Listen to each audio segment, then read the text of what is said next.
Hey, welcome to Blue by 90. On this episode, we talk about our recent commits. Then we jump into Jim Harbaugh's comments, where he talked a little bit about the QB battle and whatnot. Then we jump into an interesting question regarding Jim Harbaugh and Juwan Howard. And then make sure to stay tuned for our interview with Brandon Brown. This is the University of Michigan. Touchdown, Michigan! And midcourt, extra pass. And it goes for the win! The three-pointer by Jordan Poole! Down the sideline! Peoples-Jones! Touchdown, Wolverine!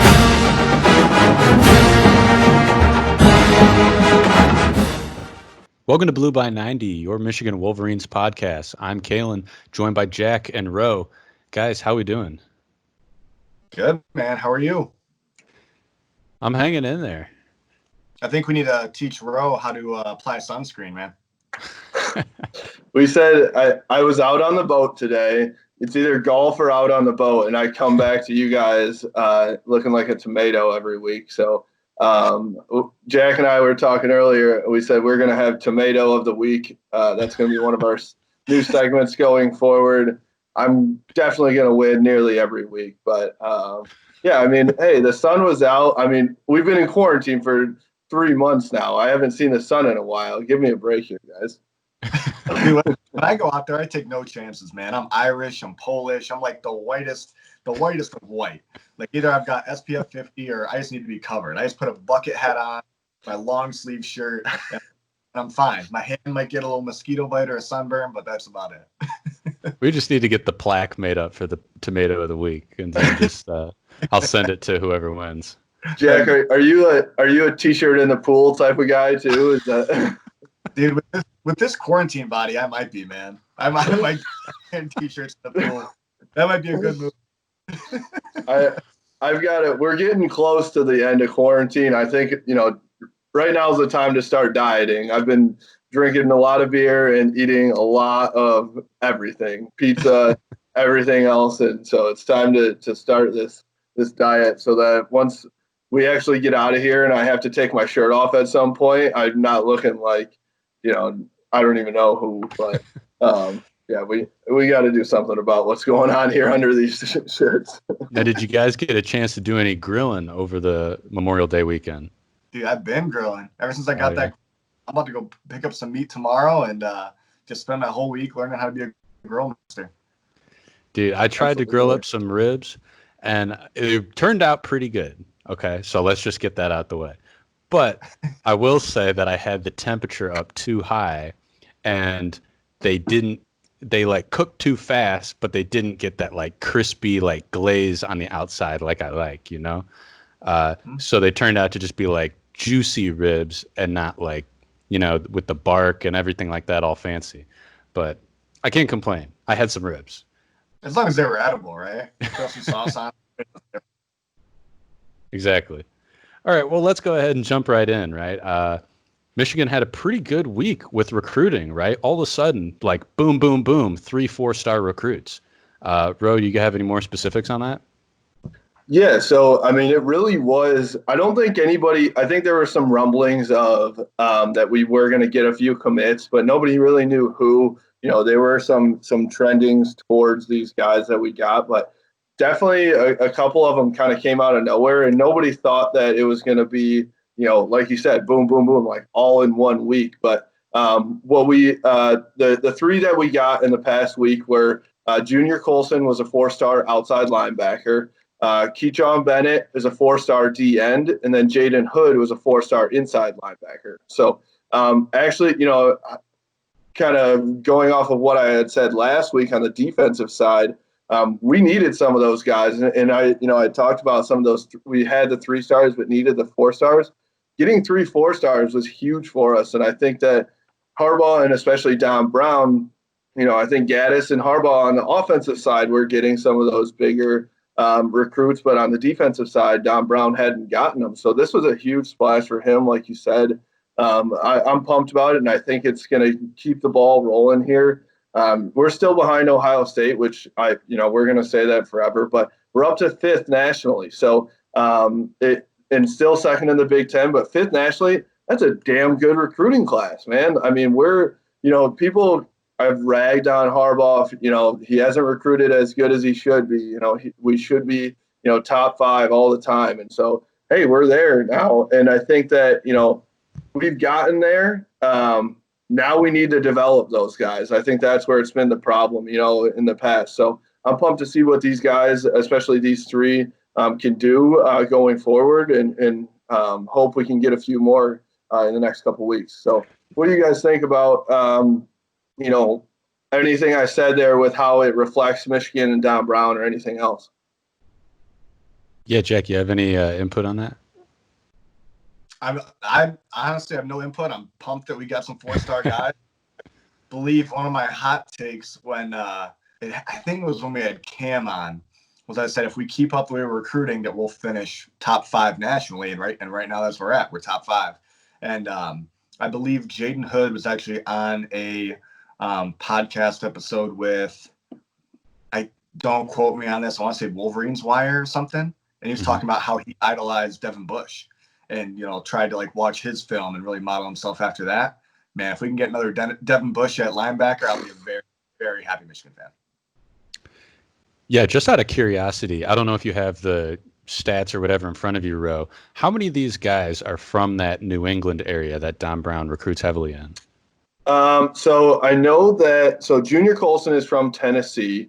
Jaden Hood is actually from Florida, and then Keyshawn Bennett is from Connecticut. So he's up there. In that northeastern region. I think that was a big one for him. But I'm pumped about getting guys from Florida and Tennessee too. I feel like we struggle getting those guys from down south. And that's where, the Bamas, the Clemsons, that's where they thrive. And that's really where, if you take a look at, more of the 5 stars and the 4 stars, where those guys are from is either down south or Texas or, out on the West Coast. So I think that actually makes a huge difference. And if we can get some more pipelines to the down south, that's huge. But also getting, continuing, like you said, with the New England, the Massachusetts, that Northeast pipeline with Keyshawn Bennett was huge.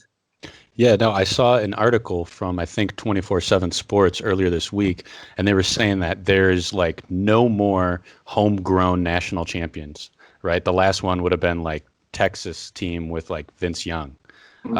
And so you have to reach out and recruit and have scholarship players from many, many other states all across the nation. Example being, I think it was Urban Meyer's Florida team had something ridiculous, 49% of the scholarship players were from other states. And I just want to see some more of that at Michigan. Reaching out, because you can't win a national championship with only Michigan players or even only regional players at this point. I don't know if you guys have any thoughts on that either. I mean, yeah, a lot of the talent comes from Florida, Texas, and California. So we have to be able to recruit those areas. I mean, most years that's where you see majority of the talent coming from. Obviously, there's outliers there where some years maybe Ohio is going to be huge, or Michigan, or New England, or whatever. But consistently, we've got to be able to recruit those areas because those are hotbeds for talented athletes. Oh, yeah.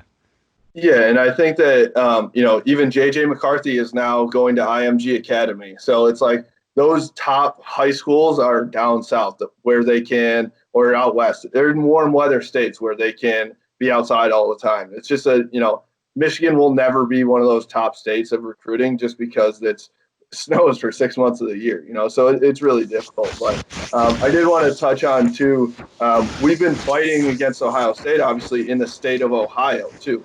And I think that we've actually had a good push in the state of Ohio. I know they've still dominated there. They're going to. That's their home state. But we've made a good push in Ohio. And I know that, back in the Bo days, even in the Brady Hoke days, Brady Hoke, not a great coach, but an incredible recruiter. And he made it a point to go get guys from Ohio. So I'm hoping to see some more guys out of Ohio as well going forward.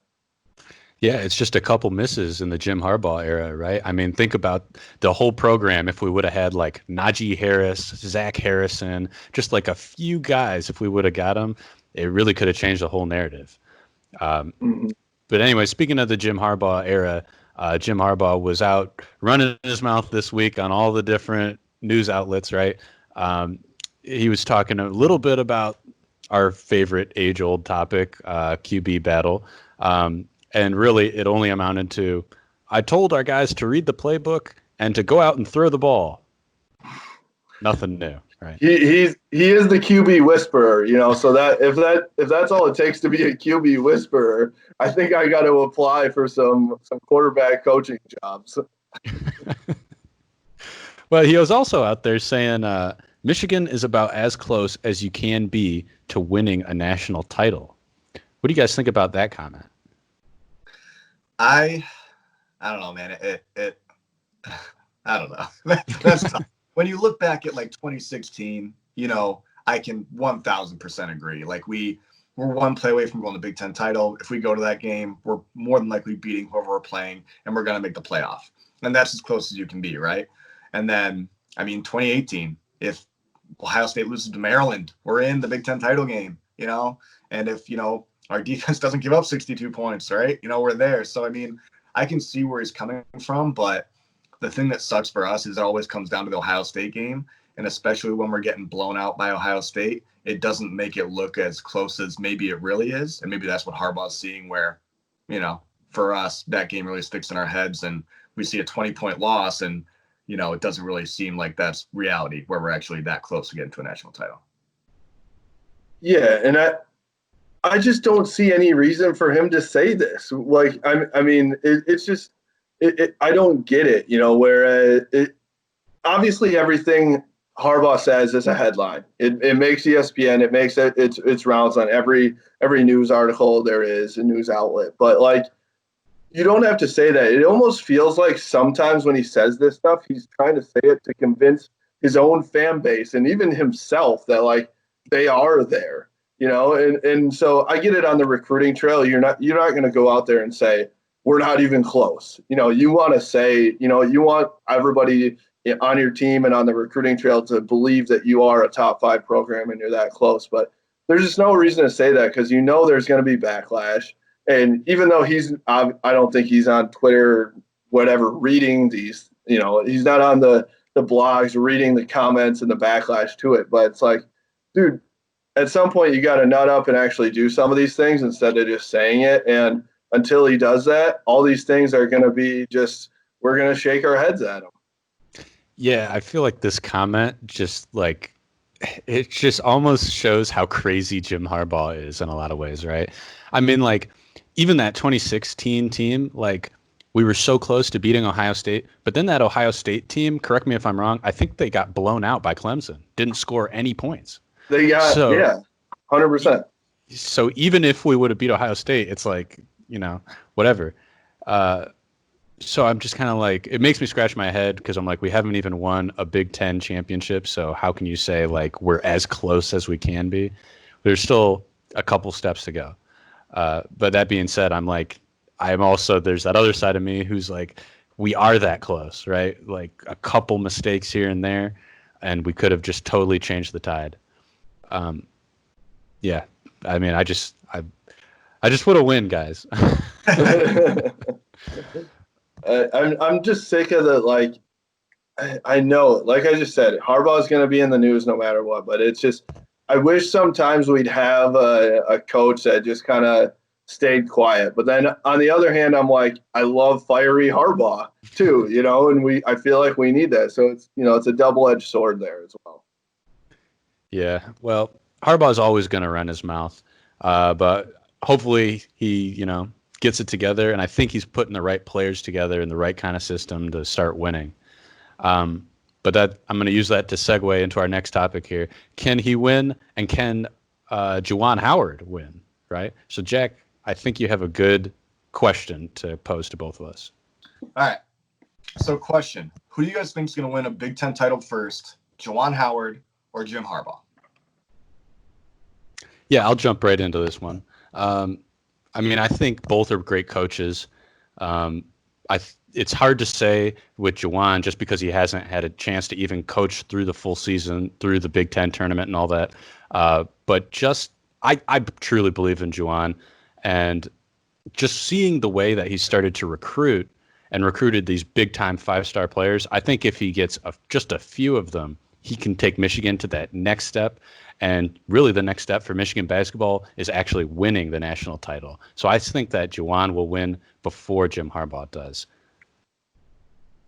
I am going to disagree with you here. I actually, as much as I agree with you, I think Juwan Howard is a fantastic coach. He's the right guy at Michigan.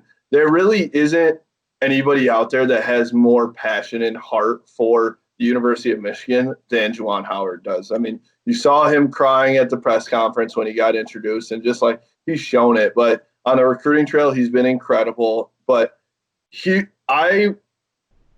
I hate to say this because I obviously don't want to see it happen, and we do have some really good talent coming back. I kind of think he's going to have a little bit of a sophomore slump going into next year. And so I think Xavier Simpson leaving, I think people are not giving that as much emphasis as there needs to be. So I don't know if he is going to keep trending completely upward. He'll probably figure it out, and maybe he does get back to the top of the Big Ten. But we were 9th in the Big Ten last year, so they weren't even competing for a Big Ten title. And I mean, at this point for Jim Harbaugh, it's like, dude, it's got to be one of these years, right? Like maybe this is just wishful thinking, but for me, I think we at some point the cards have to fall in place for Jim Harbaugh. This, I think, is a pretty good year. I'm excited for the quarterback position. Jim Harbaugh hasn't had a quarterback that he has recruited and developed, for multiple years under his tenure. And so I think going forward with this year and next, whoever it is, Milton or McCaffrey, we could see a Big Ten title in the next 2 years. I'm going to say next year is probably the better year just because we play Ohio State at home. But I think Jim Harbaugh is going to win a Big Ten title before Juwan Howard.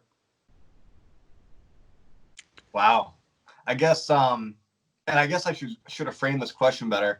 Big Ten title, are we counting regular season or Big Ten tournament? Because what's the difference there? I always say that the Big Ten regular season is like the true champion because that's over the full season. You can get hot in the tournament, and that's it's definitely a big accolade, but it's not a true testament to what you did over the full season.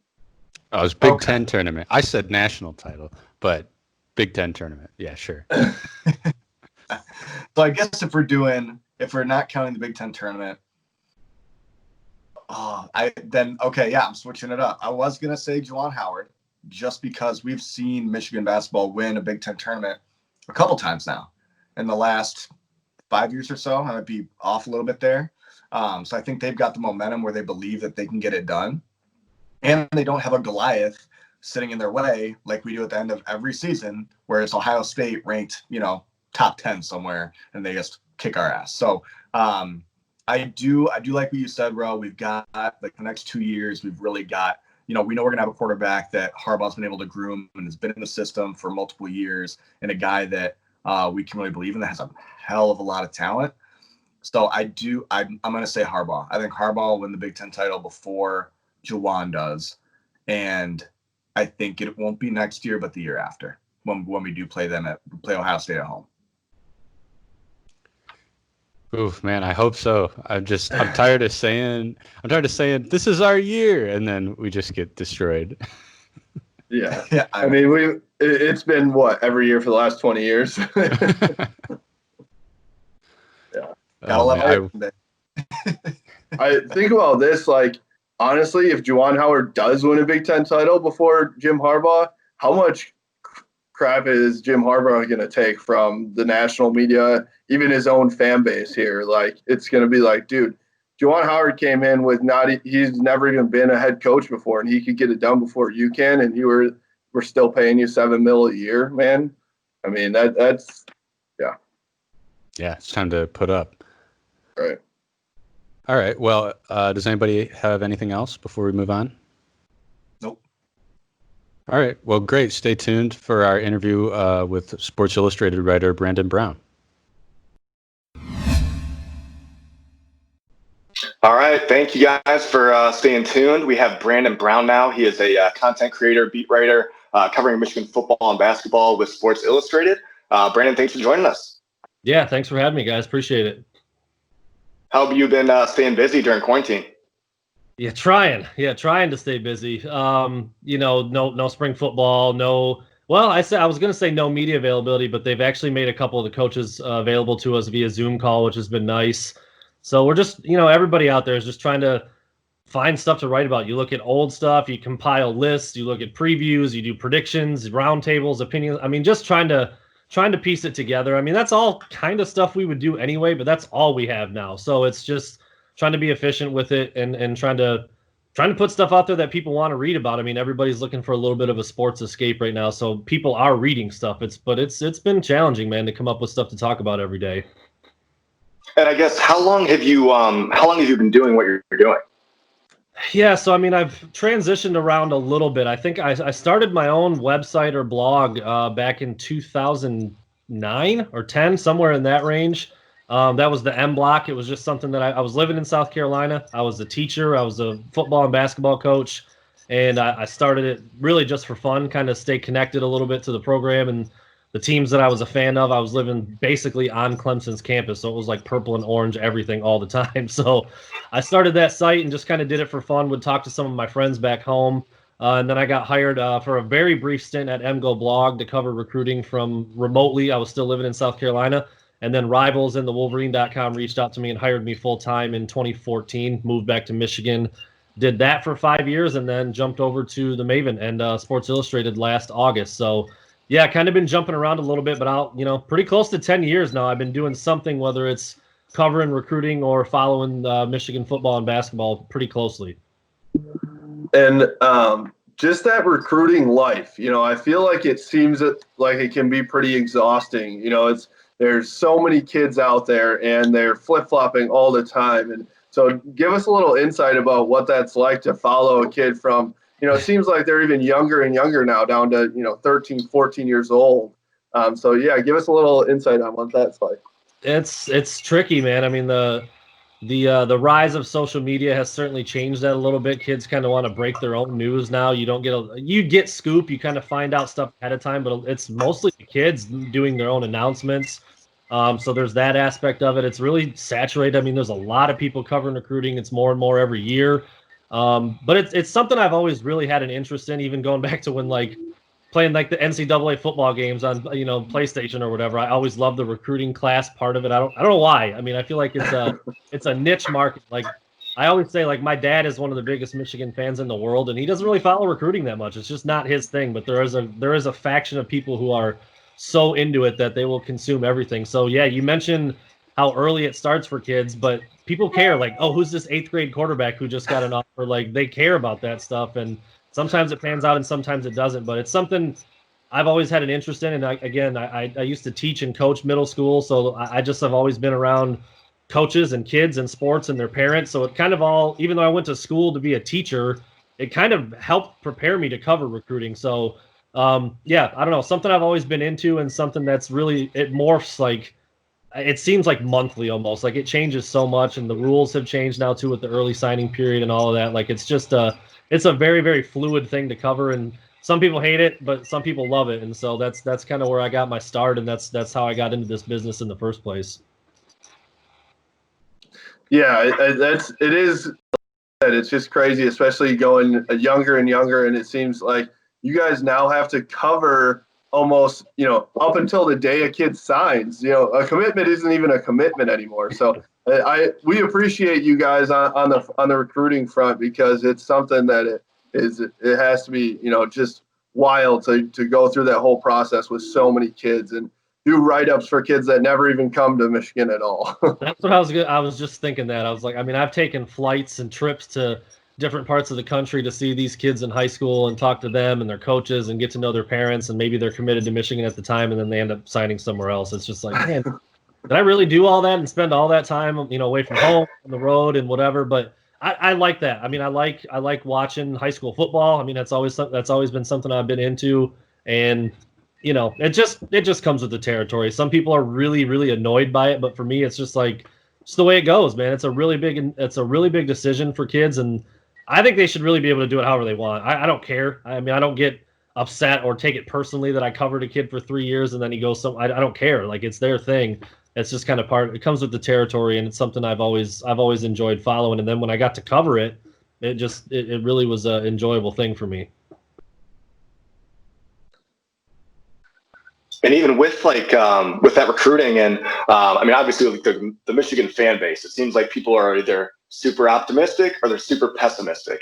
And I guess one of the questions we had is, how do you believe that fans affect recruiting? Do you think that it is something that the recruits really pay attention to? And do you think, like, I guess, what can fans do, and maybe even Michigan fans or just fans in general, to like positively affect that? If the recruits are even paying attention to that. I zero. I think it's zero. I don't think the fans have any effect on it at all. I really don't. Covering it like I did and talking to parents and talking to kids and talking to coaches, it never comes up. Like, never. They don't care. I know there's probably, they see it, but in the grand scheme of them making their decision, I don't think it's a factor at all. I think there's so many things that are so much more important. The distance from home and the vibe with the coaching staff and how they fit in scheme-wise, how they're going to be used, the culture of the team. I mean, there's so many bigger things that come in that I really don't think it matters that much. And not only that, it's not a Michigan-specific problem. It happens at every single school the exact same way. And so if you're going to pick one school because of their fan base or how they interact or don't interact or like you or don't like you, you're gonna get the same thing at another school too on your visit or whatever. So, I mean, kids do say, when they go on an official visit, they're like, oh, the fans knew my name. Like, that was so cool. Like, that's cool for that day. But I really think it has little to no effect on how kids make their decisions and what school they end up going to. I just think it's a very, very small part that doesn't even register when it comes to making a decision. So you're telling me that it's not a contest of how many people can put a Michigan GIF under a recruit's tweet out there? I thought that was how it worked. It was just, who can throw the most M emojis at them, and then if we win, then they'll recruit or commit to us. Yeah, no, I mean, don't get me wrong. There are a lot of kids out there who will be like, yo, Michigan Nation, get me to 5,000 followers, or yo, Bama, get me to 10K. Like, they say that, but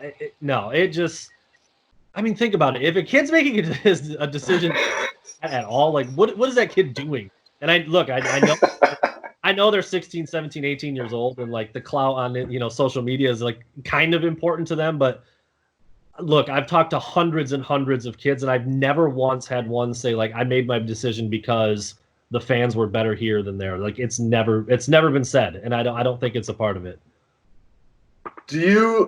Would you say that fans could positively or negatively affect players once they get on campus? I feel like sometimes, once those guys are now on campus and maybe they're looking to transfer, or even just like looking to fans' reactions of how they play on the field or what they're doing, I feel like guys see that maybe more in that instance because it's only one fan base now that they can receive feedback from. Yeah, I think, man, I don't know. I mean, I think they hear it, they see it, they read it, they know. I think back to the Amazon series, a couple of years ago when Wilton Spate specifically mentioned like Nick Baumgardner by name. That's a media person, but they see it. They see the articles. They see like, oh, the fans were booing at the last game after the interception thrown or whatever. Whatever. They know it's there, but I still just don't think it's.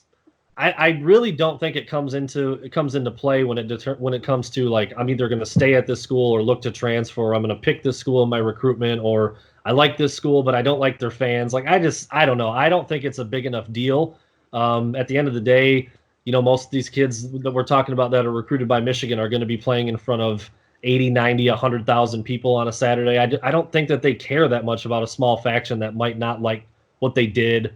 And then the next week they're the hero, though. I mean, I don't know. I just think it changes too much. It's not that big of a deal of what they're actually trying to do, their ultimate goals, their bigger picture. So I know fans like to think they have a big influence. I just don't really think they do. I just don't think they do. You'd be better served to ask a player. I don't know if they'd give you a straight answer or not, but I don't think it matters. I really don't. Honestly, I think that's probably good. I think that's probably a good thing, just based off of like stuff we see like all the time on social media and whatnot. But I guess like to kind of like segue off of this, in your experience with, Michigan football and, preparing for the fall season, I mean, obviously I feel like nobody really knows exactly what's happening right now and, how the season's going to look if there even is one. But like, let's say if there would be a regular season in your eyes, like in your experience, how does that kind of go about, like during the spring and the summer where maybe the players and the coaches can't do that right now?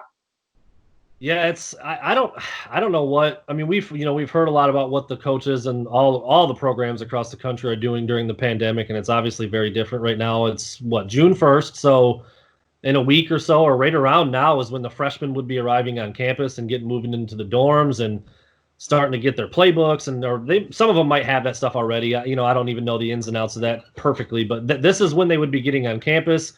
Fall camp would be just a month or a month and a half away, where they're starting to get together and work out and start to really learn the installs and stuff like that. So that's what we would be doing right now, hoping that we would be getting some nuggets of information from insiders. I do know some of the parents of current players a little bit, so I'm tapping into them here and there to see what's going on. Some of the former players that I had a better relationship with, a lot of local kids, especially Detroit area kids that I would have seen in person 50 times from the time they're in 9th or 10th grade, where I can still, shoot them a text and be like, yo, how's this going, or what's going on? I don't ever expect to get a lot of in-depth information that way, but, just getting a response back or hearing from them about certain things is always cool. But yeah, we don't know right now. It's just up in the air. Like, I think if I even got completely honest answers from parents and players and even the coaches themselves, like, they wouldn't be able to tell you much right now. They just don't know. And so until we figure out a date on when, everybody's going to be able to come back, and when they do come back, what are they able to do?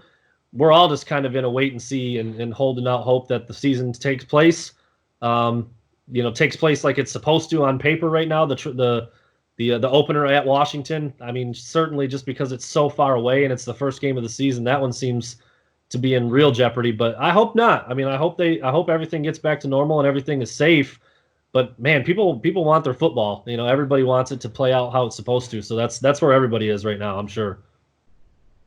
And so it's sounding like June 15th could be the date that Michigan players are back on campus, pending what goes on with the stay-at-home order in Michigan. But do you think so? June 15th, guys are back on campus. Are they way late? Is that affecting where they're going to be at come that first Saturday of the season, or do you think they can get fully prepared by that time?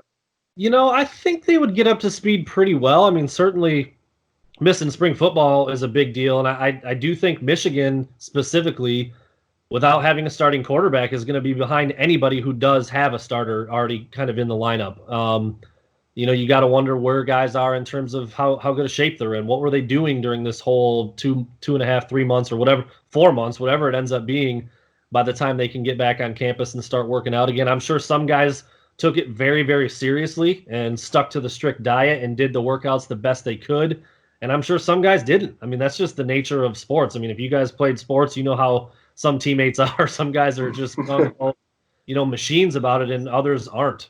So I think that's going to be a really big part of it, just seeing where guys are physically. And then the quarterback situation is huge in college football, and Michigan not having a starter is going to be behind the 8 ball a little bit. But so are a lot of other schools. I mean, unfortunately, Michigan's biggest rival, Ohio State, is not one of them. They got Justin Fields, and he's the guy, and that's going to be what it is. He's already good enough, and now they've got a heads-up advantage because he's been the starter for a year. So I think those are some of the bigger factors. If you've got position battles that you haven't seen anything, quarterback probably being the most challenging, and then offensive line, where Michigan's got a lot of work to do there as well. And then physically, where are the guys at? But I think in terms of like learning and scheme and just getting up to speed, Michigan's got some continuity with its coaches, so there shouldn't be a lot of catch up there. But I mean, it's everybody. It's not just a Michigan problem. It's not just a Big Ten problem. I mean, everybody's been dealing with this. So once they get back, they're going to get hit the ground running. We'll have to see if any rules are amended about how much they can practice, when they can start, how long do they have. I mean, all of that stuff is still up in the air. But I think for the most part, it's going to look pretty normal. It's just a few of those key things that I mentioned that Michigan specifically missed out on. Yeah, and so speaking on just kind of where we're at in this, with this pandemic and the country as a whole, and moving towards the NCAA, how do you feel about how the NCAA has handled it and they've been pretty hands off and left it up to the universities, but is there anything that you've seen that you think they could have done better, or they did really well with the handling of this? It's just such a big question because in one of the first things that comes to mind is not every state was affected the same way. There were some states that were, people were like literally afraid to go outside, and there were other states that were much more rural, or depending on where the campus is, it felt probably pretty normal. I think of like Iowa or Nebraska. Like when you look at those maps of where the cases were, like they didn't even show up almost in some instances. Whereas Michigan was pretty bad. I think it was the 5th or 6th worst state in the whole country for a while there. So I think that's a part of it. So I understand why I think it does need to be school by school, because there's not like a blanket over the country as to who was affected or how the different states and schools were affected. I think certainly having, a practicing immunologist as a school president in Mark Schlissel that's pretty cool. I didn't even know. I don't even think I knew that that's what his background was in until this all started. And so I feel pretty good about him making decisions and getting advice from the right people. So I'm totally fine with the NCAA kind of being hands off a little bit and letting schools figure it out for themselves, because it's case by case. I don't think you can say everybody goes back on this date, because it wasn't the same across the country. So what that's going to mean for different schools and different conferences and the different schools within the conferences, we'll have to see. I know the SEC kind of said everybody goes back. I think the Pac-12 is doing like one at a time. The Big Ten has been kind of one at a time so far. So yeah, we'll just have to let it play out. I'm fine with the approach. I just think that at some point everybody needs to be back, and everybody needs to feel good about it and feel like it's the safe, right decision to make. One more thing on that then. So because it's school by school, and Michigan has definitely been on the state of Michigan has been on the more cautious side of keeping things closed down. Do you think that could affect them in a negative way as far as preparation, or, compared to maybe a team, maybe the University of Florida or even Ohio was a little bit more open than the state of Michigan was? Would that maybe hold them back a little bit compared to other teams and schools?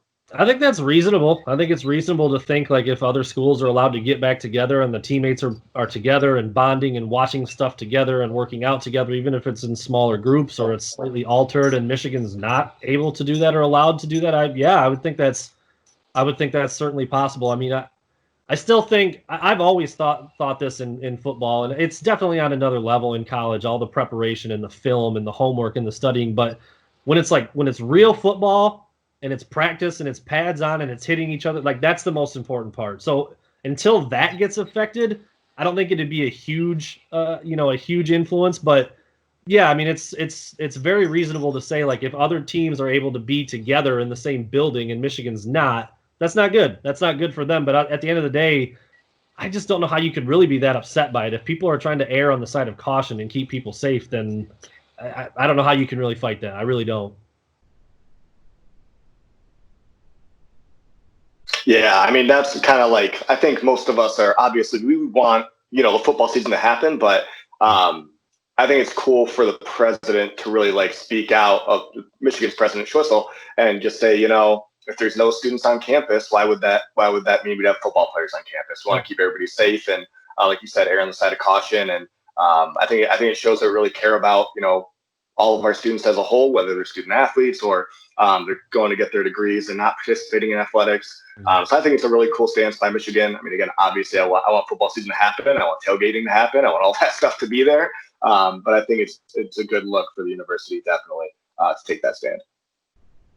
Yeah, I think it's the right one. I don't know how, I don't know how anybody could, aggressively or actively push back against that. I don't. I'm with you. I want football just as bad as everybody else, and it's a massive business. Shoot, if there's no football season, I might not have a job. That's the reality of what's going on. But you have to be safe, man. You've got to put that first and foremost. You just have to. Yeah. So moving a little bit away from football and all that, but but not really, I guess. With your job, you've had probably so many awesome experiences, right? You've been on the sidelines of Michigan football, and you said you've been at, down in Clemson and Michigan basketball and all these places. Is there a one moment that you're like, holy crap, I'm really here in this moment right now? I can't believe it. Unfortunately, it's a bad one, but it was the bobbled punt against Michigan State. I was standing. I mean, if you go back and watch that clip, I'll point myself out to you guys. I was standing on about the 10-yard line, watching Jackson run right by me. Yeah, I mean, that one, that's the most memorable. It wasn't the most positive or fun, experience, but that one was just like, you just don't see plays like that. You don't see endings of games like that. You don't hear the big house that quiet. It was just, it was dark out. It was kind of cold and crummy. It was just eerie. And all of a sudden, I was shooting photos that game. So there were, several of us photographers standing down there. And all of a sudden we're like, I guess that's it. Let's go inside and do the media stuff. Like, it sucked. It just sucked the life out of you, sucked the air out of you. And the whole stadium felt like that. So that one, I mean, as soon as you started the question, that one jumped into my head. So I know that's the one in terms of memorable, and like I will never forget what that felt like. I've had so many of my friends and family be like, "Dude, you should have took the lifetime ban and just went out there and just not stuck your leg out, tripped him." But it was really that close. Like, I mean, I have a very noticeable like gray coat on. I had a big beanie hat on, and I had my hood up over it, so my head looks like it's about this tall. And you can see me standing right there as he runs by. And so that one was just, I mean, otherworldly kind of feeling. Another one that jumped into my head was the opening kickoff return touchdown by J.U. Cheston against Northwestern. Just early in the season, the game was really hyped up. Both teams were undefeated. Both teams were ranked. And then right out of the gate, he ran that back for a touchdown. Maybe the loudest I've ever heard Michigan Stadium, probably. So that one was it was a beautiful day out, probably 75 degrees out, sunny. So I remember that one pretty clearly too, just because it was such a cool start of a game. First time I'd ever seen that in person down on the field like that. And then, I mean, shoot, man, sharing a field and being on the same footing level as Michael Jordan and Tom Brady, even though I didn't get that close to him, that was, I mean, getting photos on my own camera, like of Tom Brady's face, like right here, or Michael Jordan's, head and sunglasses and everything is pretty cool. That's pretty cool stuff as well. So yeah, I've been lucky, man, to be able to do some of that stuff and get paid for it. It's pretty crazy. And especially after watching The Last Dance here, right? It's like he's legitimately the most iconic athlete of all time, and you're able to be, 50 feet from him. That's just crazy. But I was up in the club seats for that Michigan State game, and all I remember, like, I must have blacked out when it actually happened, but I remember everybody leaving, and it was just dead silent. There wasn't, normally after a loss, like especially a crazy loss, people are mad or angry. It was just stunned. Everyone was stunned. Even Michigan State fans were just like, did that really just happen? Yeah. Type of thing. It was wild.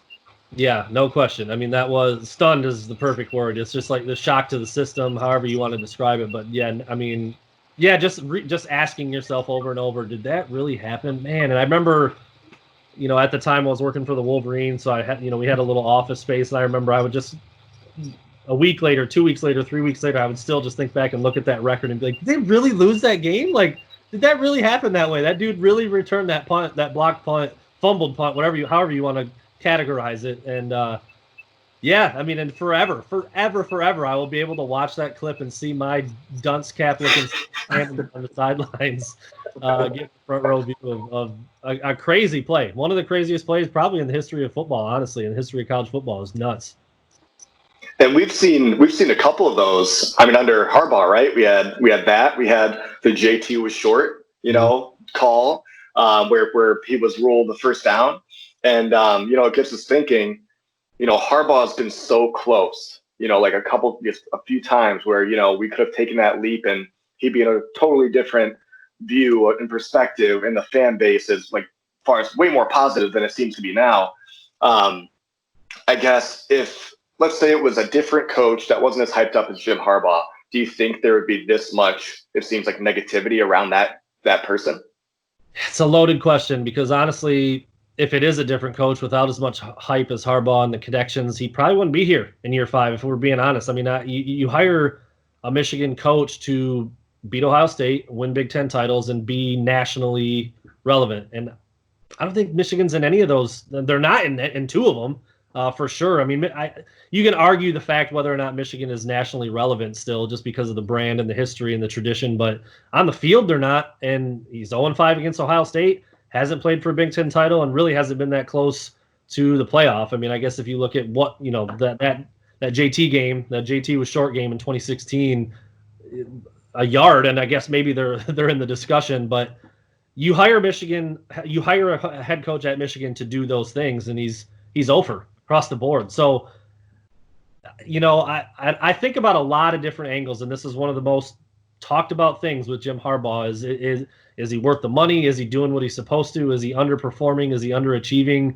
And he's done a lot of really good things, but he is striking out massively in the biggest ones. And I don't know how you can ignore that. And again, if it's a different coach, I don't know if they're still here heading into year 6 when you're 0-5 against Ohio State, haven't even played for a Big Ten title. And, 3-2 against Michigan State, 3-2 against Penn State. So you're losing games to teams that are on the same or on a pretty close playing field as you. The only games he's winning all the time are the games that like everybody should win who's coaching Michigan. And so I like Jim Harbaugh. I mean, as a football mind, I was super stoked when he got hired, but I think he's fallen short of what he was supposed to do. And, like I said, if it was somebody else, I don't think they'd still be here. I just don't. And I think that what bothers me the most is that Jim Harbaugh has not won those games. He hasn't won a game that he's not supposed to win. Yep. To take that leap, right? Mark Dantonio made a living on winning games that he wasn't supposed to win. They were underdogs all the time, and that's why he became, such a great coach for Michigan State. And so Harbaugh, like you said, he's won those. I think the stat was we're 29-0 at home against teams that aren't ranked or aren't named Michigan State and Ohio State. He wins those games that they're big favorites in. So my question, I guess, then is if he does the exact same thing for the next 2 years, he wins those games at home, wins the ones that he's supposed to, but still doesn't beat Ohio State and doesn't go to a Big Ten title game, is he gone or is he still here? What do you think happens there?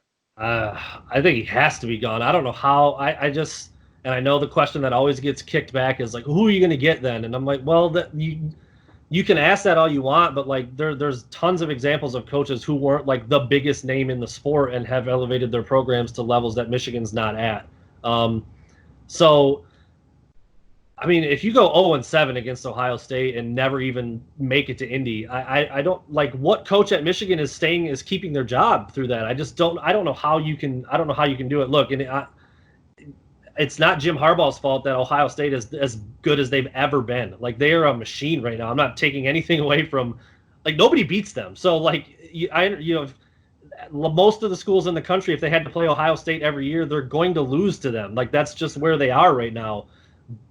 But Michigan is the only school who that's their number one rival, and that's how coaches are measured. I'm sorry, Jim, but that's the deal you signed up for. And it's just tough. It's a tough spot to be in. I'm not trying to make excuses. Ohio State's an amazing program right now. Ryan Day is as sharp of a coach as there is in the country. They're not going to miss a beat going from Urban Meyer, who's maybe one of the best coaches in the history of the game, to Ryan Day. And they just had an unbelievable run of good fortune and insane recruiting and super smart coaches and great recruiters. And across the board, they've done everything right to put their program where it is. So that sucks for Michigan fans and for Jim Harbaugh and the program, but it is what it is. And so, I mean, if we're sitting here right now on June 1st, I'm not picking Michigan to beat Ohio State in Columbus this year.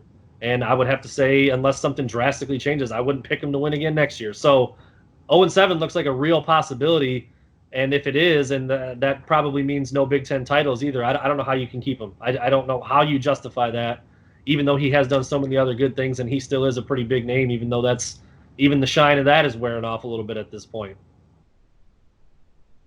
And then based off of that too, I mean, obviously, so you're saying, we're going to go 0-2 versus Ohio State the next 2 years, which basically means we're not going to get to the Big Ten title game, and basically that means we don't have a shot to win it.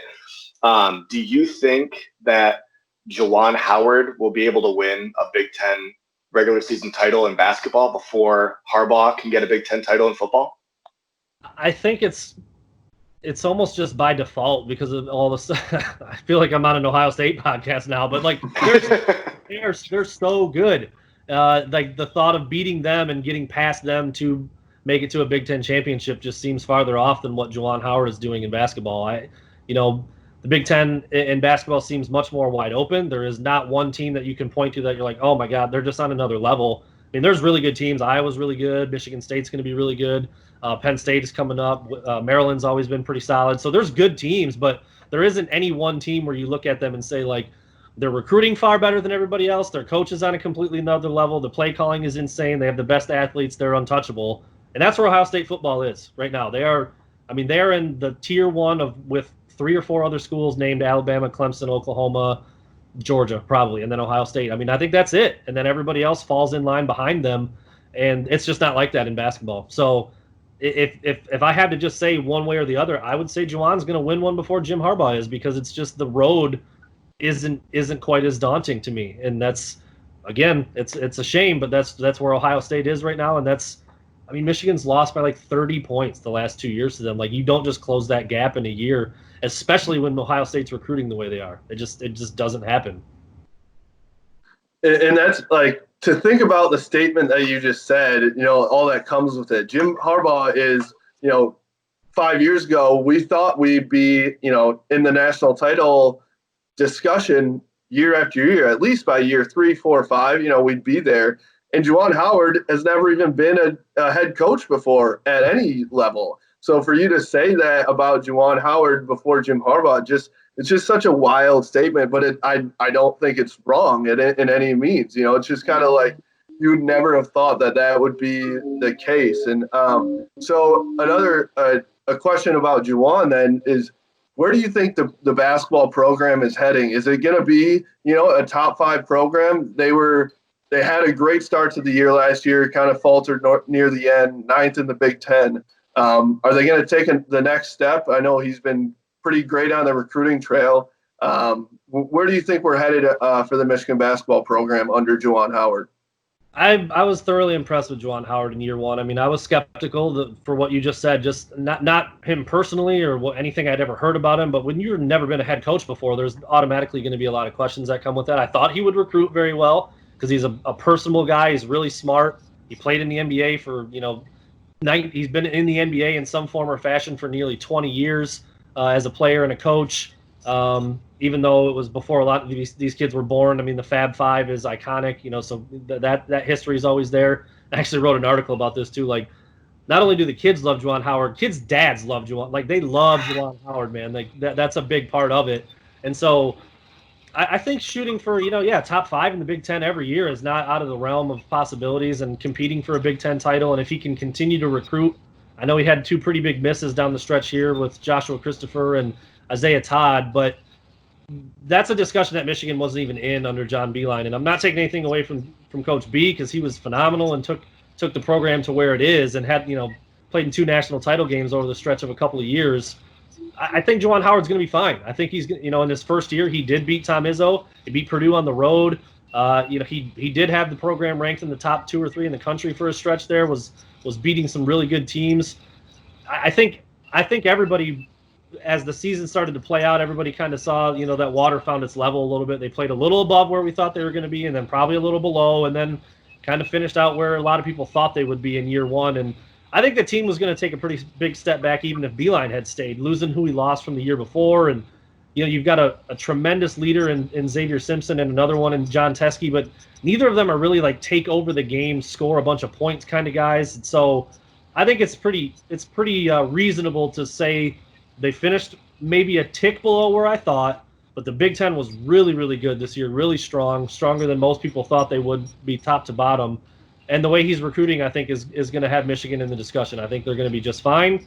And, competing for Big Ten titles as he gets into year 2, 3, 4, 5, maybe down the road a little bit, that's really all you can ask for, especially from a guy who's never been a coach before. I think he's put some really good assistants around him, and that's that's about all you can ask for at this point of his head coaching career.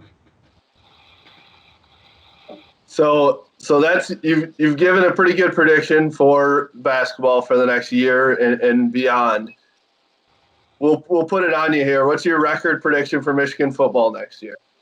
I mean, just go out on a limb and say 9-3 like they do every single year. Right? I mean, I'm being Let me facetious when I say that, but like you'd be kind of dumb not to say that because. But no, go ahead. Is there a I'll the question? I'll rephrase it a little bit better. Would you say that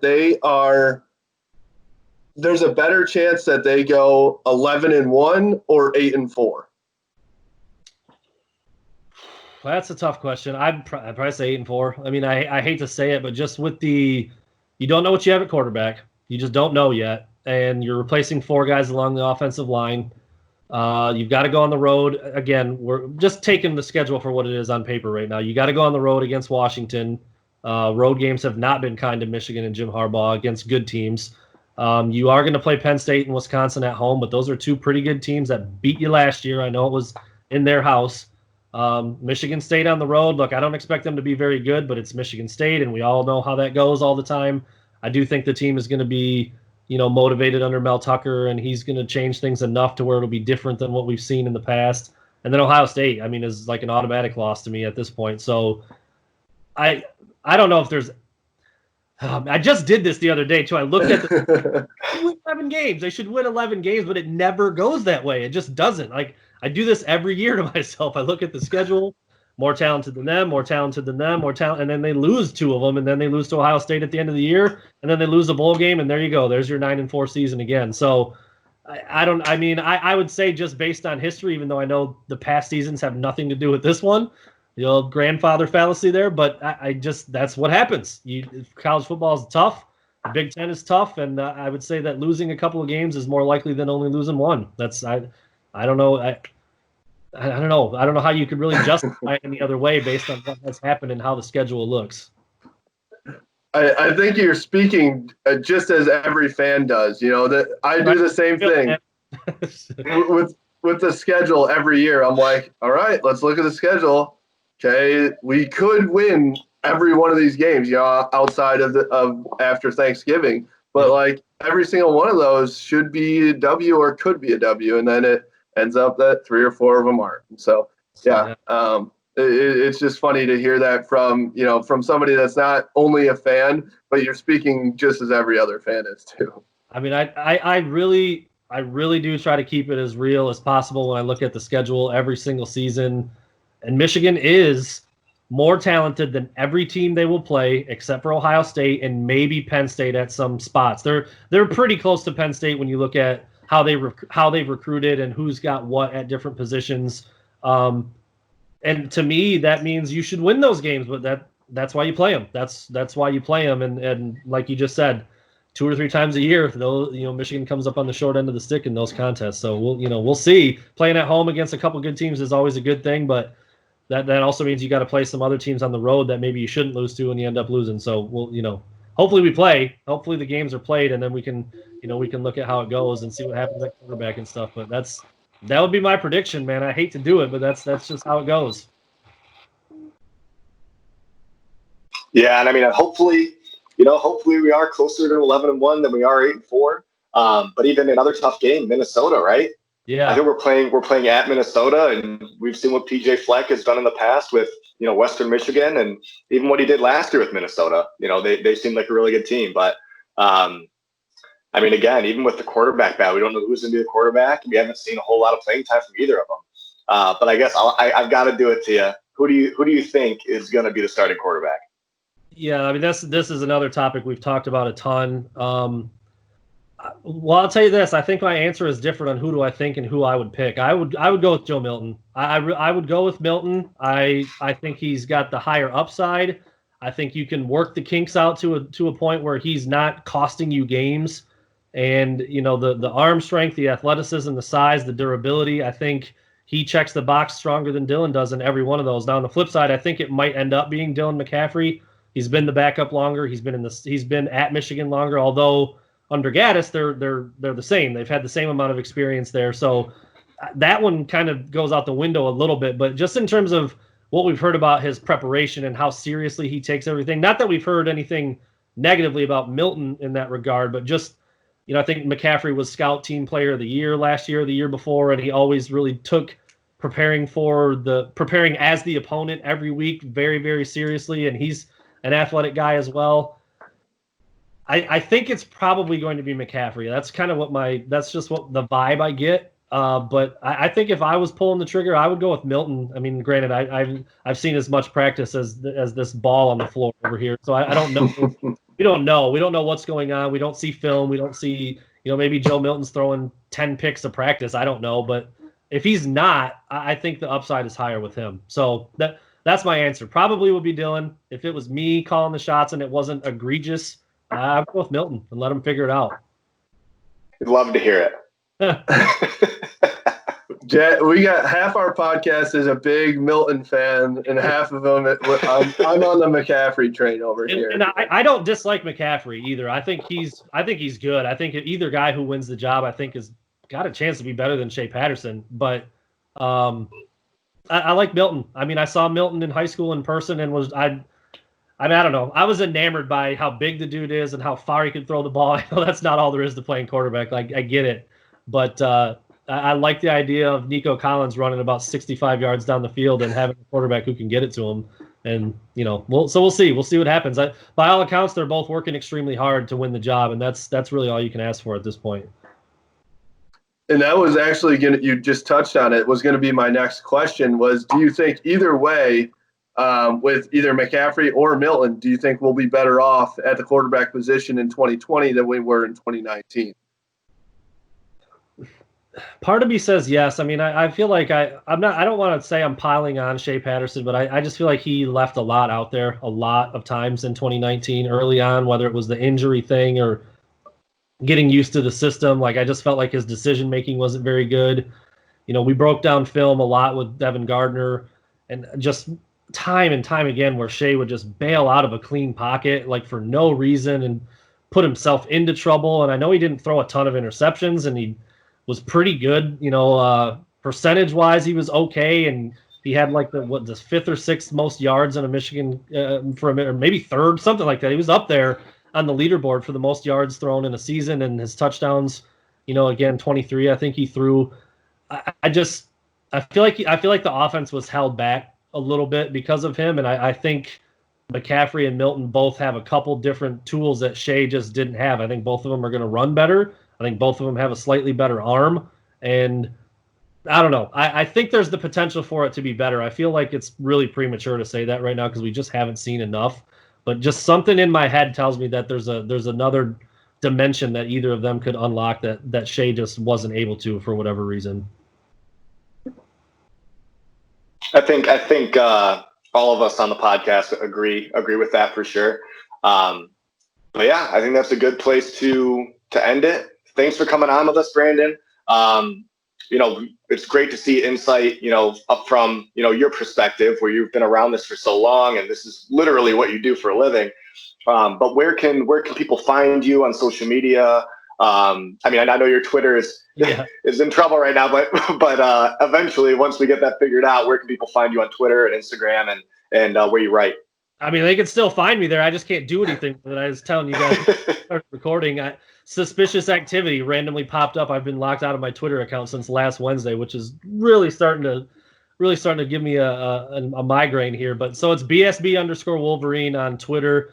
You can find us at Wolverine Digest on Instagram. The website is wolverinedigest.com. So we've got a lot of good stuff going out. Myself, Michael Spath, Steve Dace, and Eric Rutter. We got a 4-man team covering Michigan football and basketball and recruiting. So putting up, anywhere between 8 and 10 stories a day. Usually that's what we try to get to. It's been tricky during the pandemic, obviously, but a lot, like I said to you guys before we started as well, just, looking back on history lists and predictions and roundtables and anything we can. Anything we can put out there that we think people will want to read. That's what we're trying to do. Breaking news stuff, of course.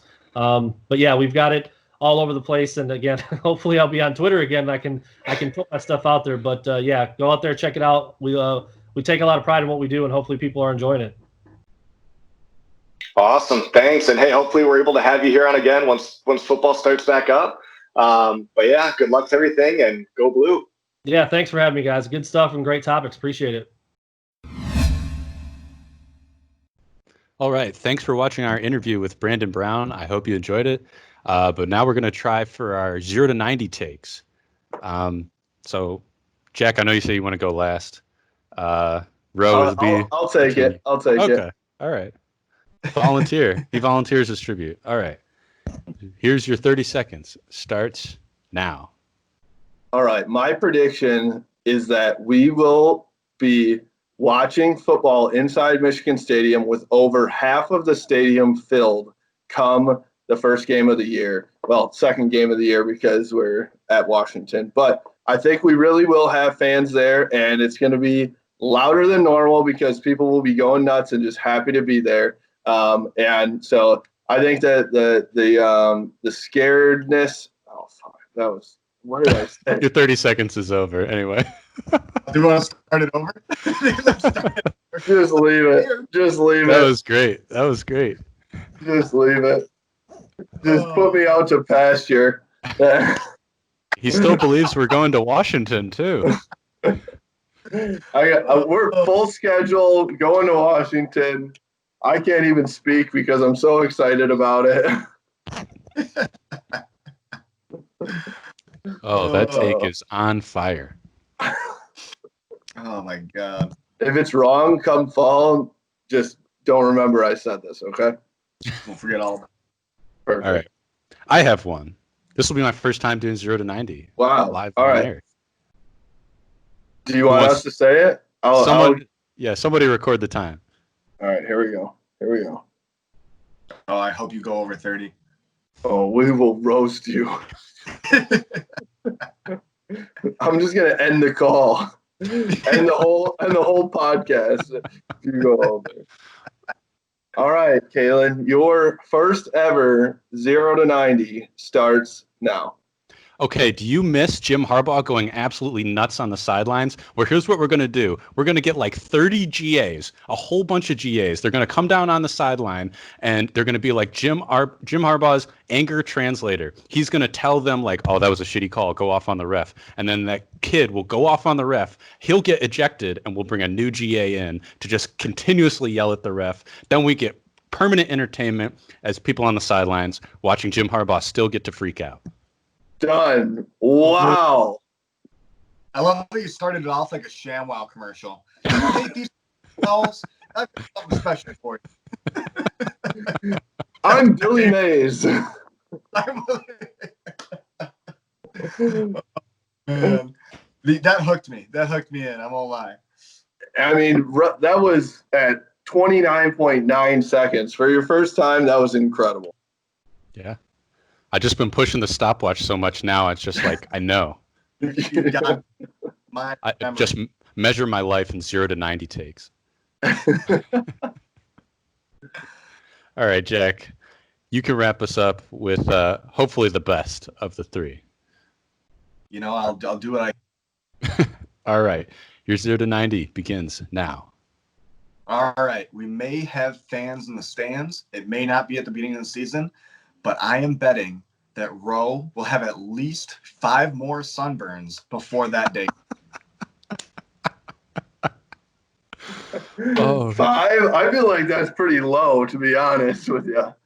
Well, I'm hoping you heal. You put some sunscreen on, and then it's just like every other week, you know? Maybe every once a month.